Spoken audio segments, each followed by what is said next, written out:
Laking gulat ni Rudy sa hawak ng magkapatid, saan galing yan? Daddy, ang cute-cute ng puppy, I really like this, aalagaan ko ito. Agad na sagot ni Kathy, look he has black patches on his eyes, like a teddy bear. Inagaw ni Rudy sa bunsong anak ang hawak na tuta, mahahabang mga balahibo nito, halatang may lahi. Pero, hindi siya nabighani sa ganda ng maliit na aso. No, baka nakawala lang ito sa may-ari, but daddy, there is no one around, look houses here are far from each other, like a ghost town. Halos sabay iginala ni Rudy at Celine ang kanilang mga mata. Sa tagal ng panahon, hindi pa rin napupuno ng mga kabahayan ang lugar na yon.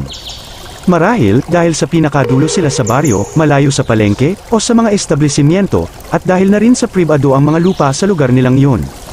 Sa bagay, pinakamalawak ang sakop ng kanilang lupa ang nauuna sa kanilang mga bahay bagaman, nasa modernong style na, malayo ang mga agwat. Parang ang wala pa ring nabago rito, walang mga bata sa labas, kanya-kanyang pamumuhay ang mga tao, si Bettina, na lumabas din sa gate. Naririnig niya ang tila pagkakagulo ng kanyang pamilya sa labas. Sinang-ayunan ang sinabi niyang ito ng matandang yaya na nakasunod na rin kay Rudy. Ganun nga, Bettina, simula umalis kayo, kaunti lang ang nagpagawa ng kanilang mga bahay dito, pero napalitan na ang dating mga nakatira rito, kayo na lang ang matibay na nakatira rito at nasa sulok pa.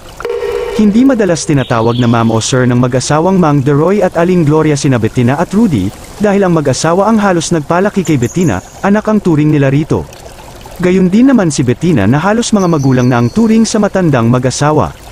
Nang magtungo kayo sa Amerika, ibinente na ng iba ang kanilang mga lote rito, kaya, halos hindi na namin kilala ang mga bagong naninirahan dito. Tama po, si Tia Ma'am singit ni Andeng, kanya-kanya ang mga tao rito, walang pakialamanan, minsan, may nakakwentuhan akong kasambahay sa unahan natin, ang amo raw niya ay nasa ibang bansa, ang mga anak ay nagbabakasyon lang kapag walang pasok sa eskwela sa Maynila.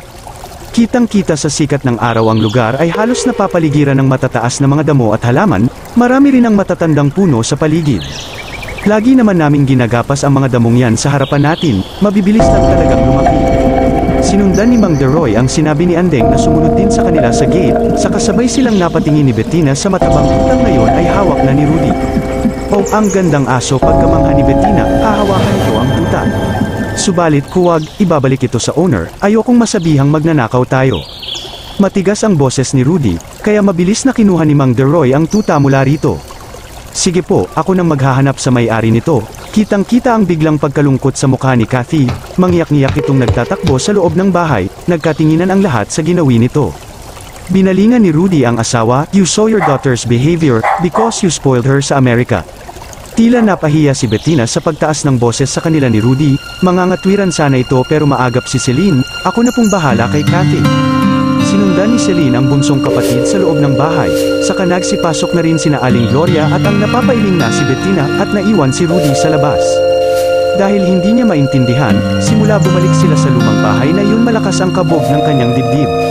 At ngayon, sa pag-iikot ng kanyang paningin sa tahimik na paligid, tila may panganib siyang nararamdaman. Bago magpananghalian, pinagpapawisang bumalik sa malaking bahay si Mang Deroy. Sinalubong ito ng asawa sa pintuan ng kanilang kusina. Oh, anong nangyari, bakit hawak mo pa rin yang tuta? Walang umangkin, hindi raw sa kanila ang tuta, at kung magsabing kanila, kailangan magpakita sila ng ebidensya. Aba, mamahalin yata ito, inisa-isa ko, kinatok ang mga bahay dito hanggang sa labasan, yung iba, walang mga tao. Sa narinig, tumayo agad sa kinauupuan si Kathy, nangingislap ang mga mata, patakbong tinungo ang tuta, niyakap at hinalik-halikan, so, little cutie, you're mine now. Mula sa washroom, lumabas si Rudy, narinig niya ang mga pag-uusap, matigas ang mukha nito, pero pinigilan siya ng asawa, hayaan mo na siya, hon. Hindi kumibo si Rudy, umupo sa tapat ng mesa at nagsimulang kumain, nagsasalubong ang mga mata ng mag-iina, tumango ang ina. Okay na, basta ikaw ang mag-aalaga niyan, sobrang saya ni Kathy. Sa States, hindi sila nakapag-alaga ng hayop dahil bawal sa kanilang Lola Mary ang balahibo ng hayop dahil sa asma nito. Bagaman siya, gustong-gusto niya ng aso o pusa, masaya naman si Celine sa kapatid. Suportado niya ang hilig nito, dalawa lang silang anak, kaya sobrang pagmamahal niya rito.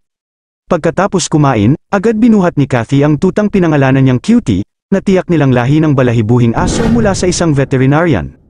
Bolognese, a small dog breed of the Bichon type, nag-originate sa Italy, hango sa northern Italian city ng Bologna, isa itong companion dog. Kaya pala hindi siya natatakot sa amin, close agad siya, lalo sa inaanak mo, kay Kathy. Kaya lang, baka hinahanap na siya ng may-ari. Well, kapag hinanap karapatan niyang bawiin, basta magpakita siya ng proof na sa kanya si Cutie, Mars, hahaha. Halos hindi nga binibitawan ni Kathy si Cutie, maayos ang kalusugan ng tuta, halatang alagang-alaga ito ng dating may-ari.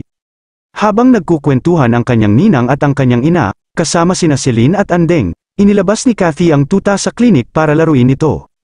Catch it Cutie catch it akmang sasaluhin ang tuta ang laruan nang biglang maaga ang pansin nito sa isang taong nagdaraan, nagtatakbo ang tuta sa gate at nagtatahol, walang tigil ang pagtatahol ni Cutie, kinakalampag nito ang rehas na gate sa klinik. Cutie, why? Sinundan agad ni Kathy ang tuta at kinarga, nakita niya ang taong tinatahulan nito ay isang marungis, nagtutulak ng kariton, isang magbabasura.